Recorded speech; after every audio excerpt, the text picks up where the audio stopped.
નમસ્કાર ગુજરાત। આજના મુખ્ય સમાચારોમાં આપણે જાણીશું કે દેશમાં નવો કાયદો લાગુ તેમજ વીજળી બિલમાં રાહત તો ડાયમંડ બુર્સને આદેશ તેમજ પોલીસની મદદ તો કરદાતા માટે મહત્વના સમાચાર તો પાણીમાંથી આવશે રહસ્ય તેમજ અંબાલાલ પટેલની આગાહી તો સરકારનો મોટો નિર્ણય તેમજ સરકાર દ્વારા નવું પરીક્ષણ તો પોલીસની નવી પહેલ તો પીએમ મોદીનું મોટું નિવેદન તો 11મું મહાપસ્તી અભિયાન તેમજ ભારતના સંરક્ષણની માહિતી તો પીએમ મોદીનું સ્વદાન તેમજ વિદ્યાર્થી દિવ્યાંગો અને સરકારી કર્મચારીને 50%ની રાહત તેમજ નવી પોલીસ ભરતી।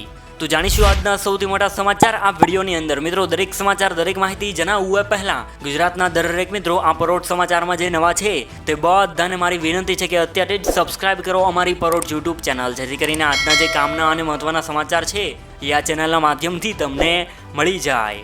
તો જોઈએ સૌપ્રથમ મોટી ખબરમાં તો મિત્રો દેશમાં નવો કાયદો લાગુ। દેશમાં હવે CAA એટલે કે મિત્રો સિટીઝનશીપ અમેન્ડમેન્ટ એક્ટ હવે કાયદો બની ગયો છે। ગુજરાતીમાં મિત્રો આને નાગરિકતા સંશોધન કાયદો પણ કહેવામાં આવે છે। કેન્દ્ર સરકારે CAAને લઈને નોટિફિકેશન જાહેર કરી છે। સંસદ દ્વારા CAA પસાર થયાને લગભગ 5 વર્ષ વીતી ગયા છે, પણ હવે કેન્દ્ર સરકાર આગામી લોકસભાની ચૂંટણીની તારીખોની જાહેરાત પહેલાં દેશમાં CAA લાગુ કર્યું છે। આ કાયદાથી પાકિસ્તાન, બાંગ્લાદેશ અને અફઘાનિસ્તાનના બિન મુસ્લિમ શરણાર્થીઓને નાગરિકતા મેળવવાનો રસ્તો મળશે।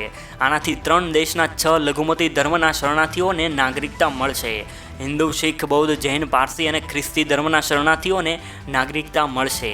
તેમજ મિત્રો આ CAAનો કાયદો નાગરિકતા આપવાનો છે, પણ કોઈની નાગરિકતા છીનવી શકાશે નહીં। તો કેન્દ્ર સરકાર દ્વારા આ મહત્વનો નિર્ણય લેવામાં આવ્યો છે। ત્યારબાદના સમાચારો વિશે વાત કરીએ તો મિત્રો વીજળી બિલમાં રાહત। ગુજરાતના વીજ ગ્રાહકોના હિતમાં સરકાર દ્વારા મોટો નિર્ણય લેવામાં આવ્યો છે। ફ્યુઅલ સરચાર્જના ભાવમાં આટલો ઘટાડો કર્યો છે, તેમજ મિત્રો હવેથી બિલ સાવ ઓછું આવશે। જાન્યુઆરીથી માર્ચ 2024માં વસૂલાત થનાર ફ્યુઅલ સરચાર્જમાં 500 પૈસાનો ઘટાડો થયો છે। ફ્યુઅલ સરચાર્જ હવે 3.35 પ્રતિ યુનિટથી ઘટીને ₹2.85 પ્રતિ યુનિટ કરાયો છે। આંતરરાષ્ટ્રીય સ્તરે કોલસા અને ગેસના ભાવમાં ઘટાડાને પરિણામે વીજ ખરીદી ખર્ચમાં ઘટાડો થયો છે, જેને લઈને પાછલા 3 મહિનાની સરખામણીએ ફ્યુઅલ સરચાર્જના દરમાં ઘટાડો થયો છે। ત્યારબાદના સમાચારો વિશે વાત કરીએ તો મિત્રો ડાયમંડ બુર્સને આદેશ। ડાયમંડ બુર્સને એક સપ્તાહમાં 125 કરોડની બેંક ગેરંટી જમા કરાવવા કોર્ટનો આદેશ કરાયો છે। વિશ્વના સૌથી મોટા ડાયમંડ બિલ્ડિંગ સુરત ડાયમંડ બુર્સને બાંધકામ કરનાર PSP કંપની દ્વારા સુરત ડાયમંડ બુર્સ પાસે બાકી રહેલી 600 કરોડની રકમ બાબતે કોર્ટ પ્રકરણ બાદ આજે સુરતના સ્પેશિયલ કોમર્શિયલ કોર્ટ તરફથી કરાયેલા હુકમમાં સુરત ડાયમંડ બુર્સને 4 અઠવાડિયા સુધીમાં 125 કરોડ બેંકની ગેરંટી જમા કરાવવાનો આદેશ કર્યો હોવાનું જાણવા મળ્યું છે। તેમજ કોર્ટે પોતાના હુકમમાં જણાવ્યું છે કે સુરત ડાયમંડ બુર્સ તરફથી જ્યાં સુધી બેંકની ગેરંટી જમા કરવામાં નહીં આવે ત્યાં સુધી સુરત ડાયમંડ બુર્સ તેમની વેચાણ માટે બાકી રહેલી ઓફિસો કે અન્ય પ્રોપર્ટીની હરાજી કરી શકશે નહીં, તેમજ તે કોઈને ભાડે પણ આપી શકશે નહીં। ત્યારબાદના સમાચારો વિશે વાત કરીએ તો મિત્રો પોલીસની મદદ। અમદાવાદ પોલીસ મદદ માટે સૌથી આગળ રહેશે।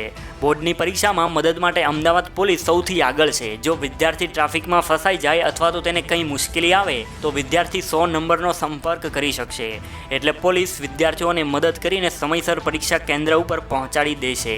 કંટ્રોલ રૂમ બોર્ડના વિદ્યાર્થીઓના આવતા ફોનને પ્રથમ રીતે ધ્યાનમાં લેશે। કંટ્રોલ રૂમ માટે સરકારે જાહેરનામું પણ બહાર પાડ્યું છે।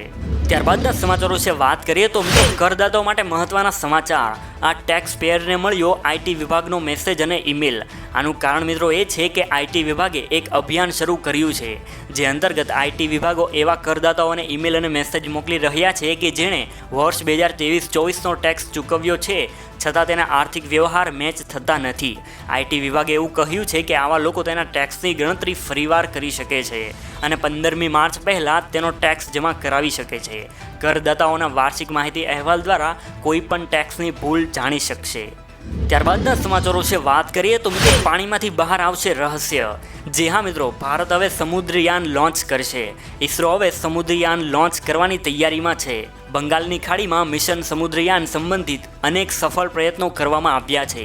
આ મિશન હેઠળ વૈજ્ઞાનિકો પાણીમાં 6 કિલોમીટર સુધીની ઊંડાઈમાં જશે અને સમુદ્રમાં છુપાયેલા રહસ્યોને ઉજાગર કરશે। અત્યાર સુધી માત્ર અમેરિકા, રશિયા, ચીન, ફ્રાન્સ અને જાપાન જેવા દેશ સમુદ્રમાં આટલા ઊંડે સુધી જવામાં સફળ થયા છે। જોકે આ મિશન વર્ષ 2025 સુધીમાં પૂર્ણ કરી દેવામાં આવશે। ત્યારબાદના સમાચારો વિશે વાત કરીએ તો મિત્રો અંબાલાલ પટેલની નવી આગાહી।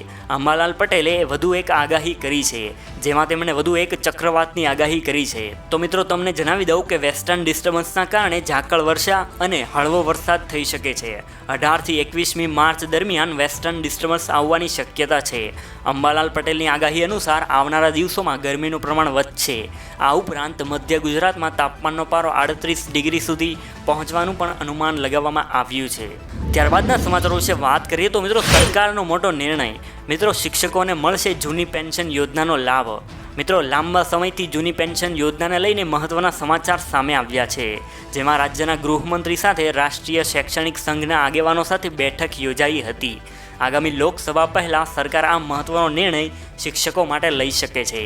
વર્ષ 2005 પહેલાંના શિક્ષકોને આ યોજનાનો લાભ મળવાપાત્ર છે. ત્યારબાદના સમાચારો વિશે વાત કરીએ તો મિત્રો સરકાર દ્વારા નવું પરીક્ષણ. ભારત કરી રહ્યું છે અગ્નિ સિરીઝના નવા બેલેસ્ટિક મિસાઇલની તૈયારી. જી હા મિત્રો, ભારતના અતિ આધુનિક અગ્નિ મિસાઇલની નવી સિરીઝ હવે તૈયાર કરી રહ્યું છે. આ મિસાઇલની રેન્જ 5000 કિલોમીટર સુધીની હશે. એનો અર્થ એ થયો કે ચીનનું બેઇઝિંગ અને પાકિસ્તાનનું ઇસ્લામાબાદ બંને શહેરો ભારતની રેન્જમાં આવી જશે. આ નવી મિસાઇલની ટેકનોલોજીમાં તેની ઝડપ પણ પહેલાં કરતાં વધારે હશે કે જે આંખના પલકારામાં જ દુશ્મનોનો સફાયો કરી દેશે. ઓડિશાના અબ્દુલ કલામ દ્વીપ ઉપરથી તેનું પરીક્ષણ કરવામાં આવશે. ત્યારબાદના સમાચારો વિશે વાત કરીએ તો મિત્રો પોલીસની નવી પહેલ.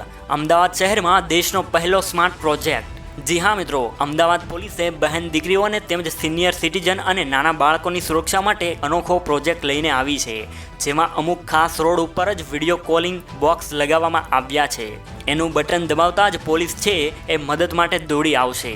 ત્યારે મુશ્કેલીમાં ફસાયેલા જે વ્યક્તિ એક બટન દબાવશે ત્યાં જ થોડીક વારમાં જ એમનો મેસેજ છે એ પોલીસના કંટ્રોલ રૂમ સુધી પહોંચી જશે અને પોલીસ છે એ વિડીયો કોલથી તેની સાથે વાતો પણ કરી શકશે.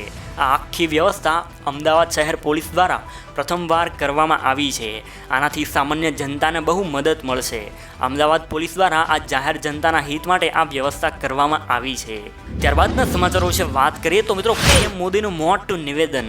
તેણે કહ્યું છે કે મિત્રો દેશ બદલાયો છે પણ કોંગ્રેસનો દૃષ્ટિકોણ નથી બદલાયો.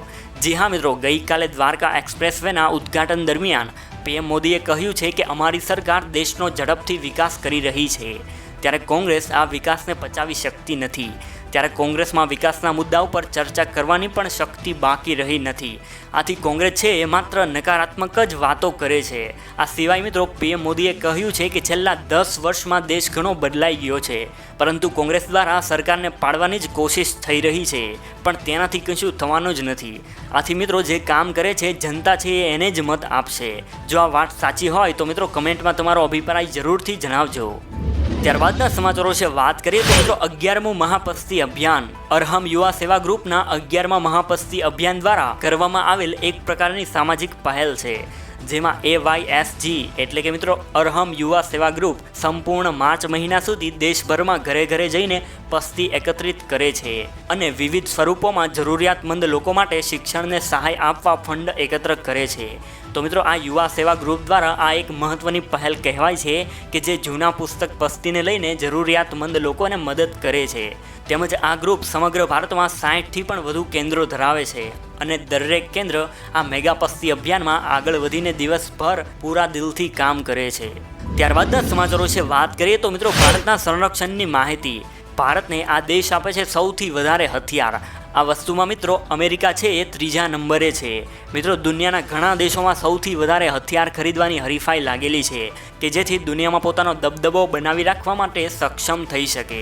તેના માટે હથિયારો ઉપર વધારે ખર્ચ પણ કરી રહ્યા છે.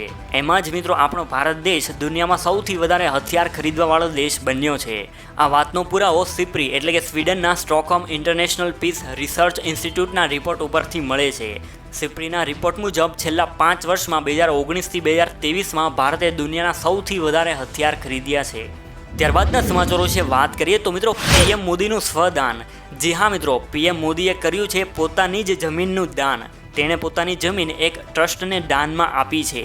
તે જમીન ઉપર અત્યારે નાદ બ્રહ્મ નામની એક ઇમારત બની રહી છે. તેમજ આ બિલ્ડિંગ 16 માળની હશે. તેમજ એમાં વિશ્વ કક્ષાના સંગીતના સાધનો હશે. પ્રધાનમંત્રી નરેન્દ્ર મોદી લોકચાહનામાં બધાથી આગળ રહ્યા છે. જેમની લોકચાહના પાછળ મિત્રો એવું કહેવામાં આવી રહ્યું છે કે તેઓ દેશના વિકાસમાં સતત ને સતત કાર્યશીલ રહે છે. સાથોસાથ તેમની દરેક બાબતમાં વિચારશૈલી કંઈક અલગ જ હોય છે. ત્યારબાદના સમાચારો વિશે વાત કરીએ તો મિત્રો વિદ્યાર્થી, દિવ્યાંગો અને સરકારી કર્મચારીને 50%ની રાહત. જી હા મિત્રો, સ્ટેચ્યુ ઓફ યુનિટીના ટિકિટ દરમાં વિદ્યાર્થીઓ, દિવ્યાંગો અને સરકારી કર્મચારીઓને 50%ની રાહત આપવામાં આવી છે. વિશ્વની સૌથી ઊંચી પ્રતિમા એટલે કે સ્ટેચ્યુ ઓફ યુનિટીના ટિકિટ દરને લઈને મહત્વનો નિર્ણય લેવાયો છે. અહીંયા સરકારી અને ખાનગી શાળા કોલેજોના વિદ્યાર્થીઓ, દિવ્યાંગો તેમજ સરકારી અથવા તો અર્ધ સરકારી સંસ્થાઓના જૂથોને હવે ટિકિટના દરોમાં 50%ની રાહત આપવામાં આવશે. સ્ટેચ્યુ ઓફ યુનિટીના નિયમન સત્તા મંડળે ગવર્નિંગ બોર્ડની મિટિંગમાં આ નિર્ણય લીધો છે. જોકે ટિકિટમાં 50%ની રાહત મેળવવા ઈચ્છતા જૂથોએ તેમની સાથે સંસ્થાના ઓળખ કાર્ડ છે એ સાથે રાખવાના રહેશે. તાલીમી સંસ્થાઓ હોય તો ફેકલ્ટી મેમ્બર પણ સાથે હોવા જરૂરી રહેશે અને તેમને પણ ટિકિટ દરમાં રાહત છે એ મળવા પાત્ર છે. ત્યારબાદના છેલ્લા સમાચારો વિશે વાત કરીએ તો મિત્રો નવી પોલીસ ભરતી. ગુજરાત પોલીસમાં 12,472 જગ્યાઓ માટે મોટી ભરતીની જાહેરાત કરવામાં આવી છે. જી હા મિત્રો, ગુજરાત પોલીસમાં જોડાવા માંગતા યુવાનો માટે ખુશખબર સામે આવ્યા છે.